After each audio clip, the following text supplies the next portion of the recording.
भारतीय क्रिकेटर युजवेंद्र चाहल और कोरियोग्राफर धनाश्री वर्मा, जिन्होंने दिसंबर 2020 में एक खूबसूरत व निजी तकरीब में शादी की थी, उनके ताल्लुकात में दरार आ गई और 20 मार्च 2025 को उनकी तलाक हो गई। युजवेंद्र चाहल इन दिनों आरजे महविश के साथ अपने मुबैना ताल्लुकात की वजह से अक्सर सुर्खियों में हैं। ताहम इसी दौरान धनाश्री ने पहली बार मनफी तनकीद और अवामी राय पर खुलकर बात करते हुए बताया कि वो गलत फहमियों की वजाहत क्यों नहीं करती। ई टाइम्स को दिए गए एक हालिया इंटरव्यू में धनाश्री वर्मा ने कहा कि मैं हमेशा कहूंगी और मानूंगी कि मोहब्बत जिंदगी का एक खूबसूरत पहलू है और इसके बारे में आपकी समझ वक्त के साथ बढ़ती है। इनका कहना था कि फिलहाल मैं अपने काम और कैरियर पर तवज्जो दे रही हूं, जबकि साथ ही अपनी ज़ाती तरक्की पर भी काम कर रही हूं और मुस्तकबिल के लिए तैयार हूं। लेकिन फिलहाल मेरे लिए मेरा कैरियर और मेरा खानदान दोनों सबसे ज्यादा अहम है। सहाफ़ी की जानिब से पूछे गए सवाल कि वो अवामी तनकीद को कैसे देखती हैं, इन्होंने बताया कि उन्हें इन सब से कोई फर्क नहीं पड़ता। धनाश्री ने मजीद कहा कि उन्होंने तनकीद पर तवज्जो देने के बजाय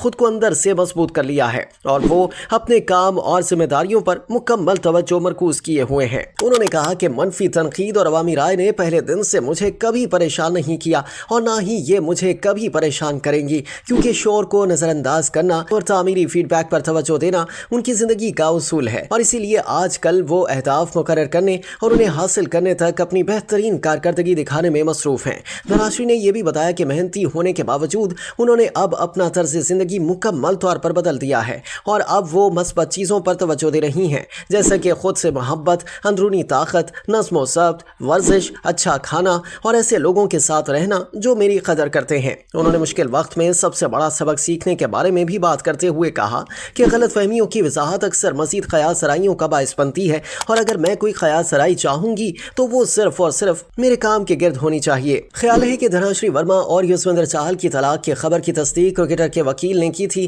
जिन्होंने कहा था कि अदालत ने दोनों फरीकैन की मुश्तरका दरखास्त कबूल कर ली है। फरीकैन अब मियां बीवी नहीं है और युजवेंद्र उन्हें 4.57 करोड़ रुपए की एलिमनी रकम भी अदा करेंगे। धनाश्री वर्मा और युजवेंद्र चाहल के दरमियान अलहदगी की खबरों ने उस वक्त शिद्दत इख्तियार की थी जब दोनों ने इंस्टाग्राम पर एक दूसरे को अनफॉलो कर दिया था। याद रहे कि ये जोड़ी दिसंबर 2020 में शादी के बंधन में बंधी थी। इनकी मुलाकात कोविड-19 वबा के दौरान हुई थी, जब चाहल ने धनाश्री से डांस सीखने के लिए राब्ता किया था। बाद गुज़िश्ता माह चाहल के वकील नितिन के गुप्ता ने एक बाज़ाब्ता बयान में तलाक की तस्दीक की। उन्होंने कहा कि मिस्टर चाहल और मिसेस वर्मा ने बाहमी रजामंदी से तलाक के लिए अदालत में दरखास्त दायर की थी।